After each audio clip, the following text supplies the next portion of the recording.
Rest day, relaxing day. Walang trabaho. Hayaan yung trabaho to di bukas na yan gagawin.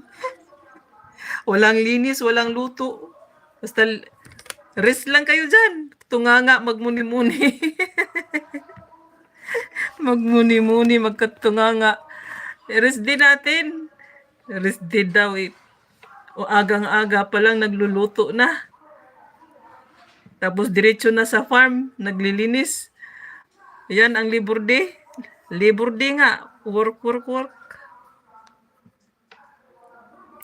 Tambay, tambay.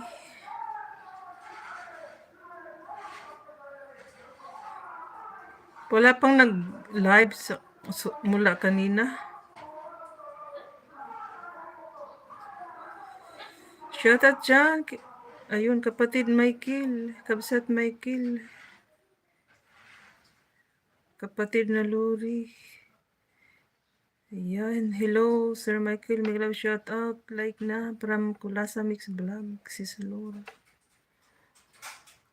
Okay, 14 people joining in my live. Thank you so much. Thank you sa support. Pag di nag-Labor Day, wala na. Wala na gagaming plato sa pagkain. Ganun ba, Marikoy? Ano nga bang Labor Day? Di ba holiday? Walang mga pasok, walang mga trabaho. Di tayo ding mga nanay na nasa bahay, mag-Labor Day dito. Hindi yung libur na nanganganak. Mag-Labor din tayo di. Mag-Labor din tayo di. Ano din tayo? Anong tawag doon? Mag-holiday din. Walang gagawin sa bahay sa buong araw. Walang luto. Nganga lahat. Walang linis, walang ligpit. Di ba? Bigyan din natin ng yung araw, buhay natin.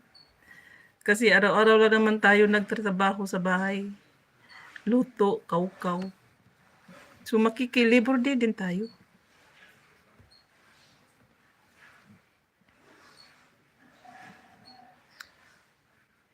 Pag di magluto, wala rin kakainin. Adi, anong gamit yung mag-order on order, Marikoy? JRS. Maraming restaurant, order na lang. Dial na lang. Ang nanay walang holiday kahit Labor Day. Kaluka nga. Yan, sis Lailani. Hello, sis Rika. Ay, nako. Waipik yung Labor Day. Wala man, parang wala lang. Para lang yan sa mga nag-o-office, nagtatrabaho, na may mga sahod. Pero mga kagaya natin na walang sahod, nasa palagi lang sa bahay, wala.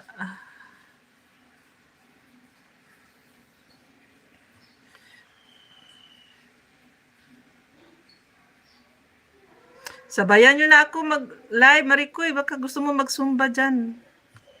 Sabay mo na. Hapon na.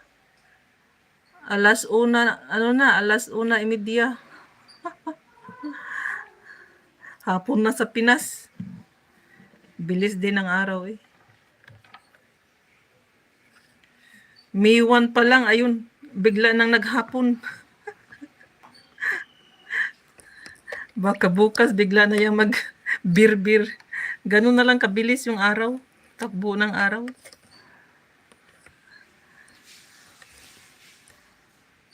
Parang pagising mo, tapos pagdilat ng mata mo, ay bukas na naman.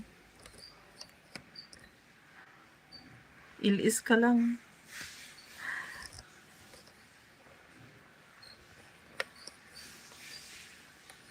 Sige, ayaw nyo mag-ilis dyan. Basta ako, ilis lang ako.